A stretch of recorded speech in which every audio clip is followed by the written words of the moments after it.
the day the world almost faced nuclear war. A cold winter's hour. On that bitterly cold winter day, the world faced one of the worst and most frightening nightmares of the Cold War for nearly an hour. It was an ordinary Wednesday afternoon when military specialists stationed at radar facilities in northern Russia noticed a sinister appear on their screens. A rocket had been launched from somewhere near the coast of Norway and was rapidly ascending. Where was this rocket headed, and could it pose a threat? For the Russian air defense experts monitoring the skies, the implications were terrifying. They knew that a missile launch from a U.S. submarine operating in those waters could deliver 8 nuclear warheads to Moscow within just 15 minutes. An urgent message was immediately relayed through senior officials to the then Russian president, Boris Yeltsin.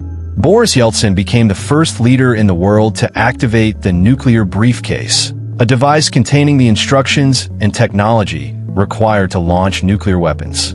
Since the end of the Second World War, nuclear powers have followed a policy of deterrence. The idea that the fear of a retaliatory strike will prevent any country from launching an attack. At the heart of this concept lies the belief that a large-scale nuclear exchange between rival states would lead to the destruction of all sides. In that critical moment, Yeltsin and his advisors had to decide quickly whether or not to launch a retaliatory strike. As we now know, the alarming chain of events ultimately did not end in disaster. Despite the intense tension, the incident was later presented as a light-hearted item at the end of evening news bulletins, accompanied by a satirical song. Panic and confusion. BBC Newsnight presenter Jeremy Paxman said, "Before we go, we should inform you that despite the best efforts of Russian news agencies today, a nuclear war did not take place." At 1:46 p.m., reports began to emerge that Russia had destroyed a missile advancing toward its territory. These reports were being attributed to Moscow's news agency, Interfax. Reporters felt that Doomsday was approaching and immediately began contacting the Ministry of Defense. A visibly nervous but resolute spokesperson bravely stated, "I am absolutely certain that Britain has not launched any missile at Russia." Pentagon spokespeople were equally uninformed. They said, "All we have are reports about reports." The world's currency markets wobbled, while politicians, military commanders, and journalists spent a tense and anxious hours scrambling for information. At 2:52 p.m., those aware of the potential crisis finally breathed a sigh of relief. Interfax corrected its report, stating that although Russia's warning system had detected the launch of a missile, the rocket had fallen within Norwegian territory. Later, a Norwegian defense official confirmed that the rocket had been launched for peaceful purposes. It was part of a routine scientific research program, launched from a non-military facility and intended to collect data on the Northern Lights. The role of the Northern Lights. The Northern Lights are a spectacular natural phenomenon, also known as the Aurora Borealis. According to the plan, the rocket fell into the sea near the remote Arctic island of Spitsbergen, long before it could enter Russian airspace. Several hours after this news was proven false, unidentified Russian military sources told Interfax that it would still be premature to say whether the rocket launch was intended to test their early warning radar systems. Since 1987, Russia has been highly sensitive about its air defense capabilities. That year, a young West German named Matthias Rust flew a small-engine aircraft across every layer of the Soviet defense system, eventually reaching the gates of the Kremlin after flying 750 kilometers through Russian airspace.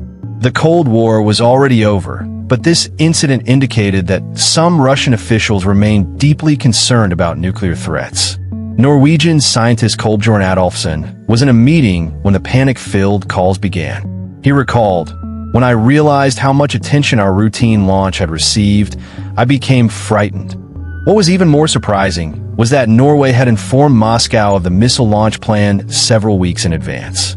According to Adolfsson, a rocket collecting data on the Northern Lights had reached a record altitude of 908 miles for the first time, which likely triggered the Russian response.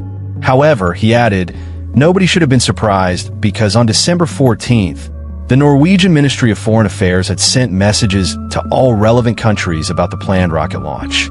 Still, for some reason, this warning did not reach the people who needed it. It served as a serious reminder that even a small message, if ignored, can have catastrophic consequences. Near misses in the nuclear era. Since the dawn of the nuclear age, there have been numerous occasions when the world came dangerously close to destruction. The number of such incidents is so high that thinking about them can be deeply unnerving. These events are not on the scale of major crises like the 1962 Cuban Missile Crisis, when the United States and the Soviet Union came perilously close to full-scale nuclear war. In 2020, BBC Future reported on incidents where alarms were triggered due to migrating geese, computer malfunctions, or space weather. In 1958, a plane accidentally dropped a nuclear bomb into a family's orchard. Fortunately, only their chickens were killed. In 1966, 2 U.S. military planes collided over a remote Spanish village, one of which was carrying 4 nuclear weapons.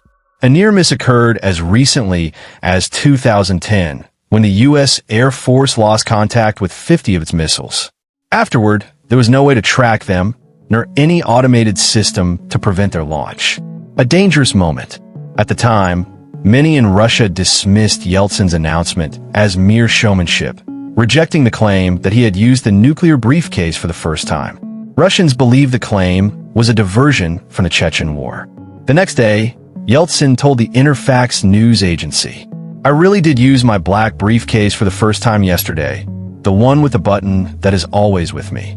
Perhaps someone wanted to test us, because the media constantly portrays our military as weak." While Newsnight reported the incident in a somewhat light-hearted manner, opinions on the seriousness of the event vary. According to a CIA officer, this was the most dangerous moment of the nuclear missile era. Military advisor Peter Pry wrote, "Before this, no head of a nuclear-armed state had ever opened a Russian equivalent of the nuclear briefcase with such seriousness. In a situation where the threat felt real and a cataclysmic war could have been launched immediately." Pavel Podvig, a researcher on nuclear weapons reduction working with the United Nations, said, "If I were to rate these events, I would probably give it a 3 out of 10. During the Cold War, far more serious incidents occurred." He also suggested that the story about the nuclear briefcase may have been exaggerated for Yeltsin's benefit the next day. Vladimir Dvorkin, a Russian expert on nuclear affairs, stated that Norway's warning posed no real threat. Absolutely none. In 1998, he told the Washington Post, "Even if an early warning system detects a major threat, no rational person would make a decision, and no unreasonable leader would panic and think a missile had been launched. In my view, this alarm was baseless." 5 days after the incident, BBC Radio News reported that Russia had attributed the warning to a misunderstanding, a mistake that must never happen again. A Norwegian Ministry of Foreign Affairs spokesperson said that they had followed normal procedures and should not be suspected of wrongdoing. Although disaster was averted, it remains concerning that a harmless rocket, sent for scientific research, could provoke such panic.